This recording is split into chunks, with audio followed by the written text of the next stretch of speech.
Hello everyone. ये question UPSC 2021 का है। टॉपिक है रेशियो एंड प्रोपोर्शन। और देखो क्वेश्चन यहाँ पे कैसा पूछा गया कि जैसे ए बी सी 3 पर्सन्स हैं जिनका रेशियो जो है अमाउंट ऑफ मनी का रेशियो जो है वो है पी क्यू आर रेशियो में है। ठीक है, तो यहाँ पे दो स्टेटमेंट दिया हुआ है कि A gets the maximum share if P is greater than Q plus R. देखो यहाँ पे पहला स्टेटमेंट दिया हुआ है कि P is greater than Q plus R. अगर ये रहा देन हम लोग का जो पी का जो शेयर होगा वो मैक्सिमम होगा। तो देखो पहला वाला जो दिया हुआ है ratio p is to q is to r दिया हुआ है, इससे अगर हम पी का अगर यहाँ पे शेयर निकालेंगे तो पी का शेयर क्या निकलेगा, p by p plus q plus r. आपको शायद पता होगा, यही लिखते हैं हम लोग। तो कहने का मतलब ये है कि डिनोमिनेटर तो मेरा तीनों के तीनों में सेम रहेगा, ऊपर में सिर्फ डिफरेंट रहेगा। तो अगर पी का शेयर लाना है maximum, that means P should be maximum, right. अगर ये मैक्सिमम होगा तभी हम लोग का पी का शेयर मैक्सिमम होगा। ठीक है, लेकिन ये जो दिया हुआ है स्टेटमेंट, इससे क्या पता चल रहा है कि पी जो है ग्रेटर है क्यू प्लस आर आर के मतलब सम से। ठीक है, अगर दो नंबर के सम से भी अगर ये ज़्यादा है, दैट मीन्स पी जो है वो सबसे ज़्यादा मतलब वैल्यू वाला नंबर है। P is the greatest number, कह सकते हैं ना, कंक्लूजन ग्रेटेस्ट नंबर। ओके, तभी तो ये ग्रेटेस्ट नंबर है, तभी तो दोनों का सम कर रहा है, तब भी उससे ज़्यादा पी का वैल्यू हो रहा है, राइट।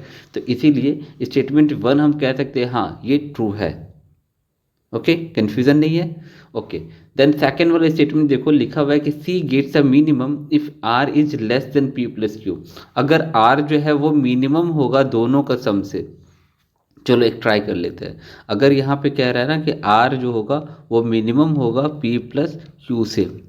ठीक है, क्या ऐसा कोई पॉसिबिलिटी है? आर को मिनिमम होने के लिए, शेयर को मिनिमम होने के लिए क्या करना चाहिए था हम लोग को? यहाँ पर शेयर को मिनिमम करने के लिए आर मेरा मिनिमम होना चाहिए ना। तो आर जो है ये पी प्लस क्यू का सम से छोटा होने का कोई नेसेसरी कंडीशन तो है नहीं। जैसे जस्ट फॉर एग्जाम्पल, अगर हम आर को हम 5 ले लेते हैं, क्यू को हम 2 ले लेते हैं, इसको हम 4 ले लेते हैं, तो यहाँ पर भी क्या हो जा रहा है, यहाँ पे अगर आर को हम निकालेंगे दैट मीन्स 5 जो है वो तो लेस देन 4 प्लस 2 है ना। 4 प्लस 2 कितना होता है, 6 होता है, लेकिन 6 से तो छोटा ही है ना 5। तो यहाँ तो मैक्सिमम था लेकिन यहाँ तो मिनिमम शो कर रहा है। दैट मीन्स ये पॉसिबल भी है, नहीं भी पॉसिबल है। दूसरा एक और कंडीशन ले लेते हैं, जैसे आर को हम ले लेते हैं, जैसे 2 1 3 ले लेते हैं, 3 2 1 ऐसे ले लेते हैं। तो यहाँ पे चलो ठीक है, 1 जो है वो लेस देन है 5 से, ये भी एक पॉसिबिलिटी है। लेकिन पॉसिबिलिटी ये भी तो है, इसीलिए कह रहे हैं कि सेकंड वाला स्टेटमेंट जो है ना, जिसमें सी का जो मिनिमम कंडीशन का है, मिनिमम शेयर का, तो वो हो भी सकता है, नहीं भी हो सकता है, श्योर नहीं है। तो श्योर नहीं है तो यहाँ पे पॉसिबिलिटी के बारे में नहीं बोला गया, यहाँ पे श्योरिटी के बारे में बोला गया। इसीलिए ये वाला ऑप्शन, ये वाला स्टेटमेंट रॉन्ग हो जाएगा।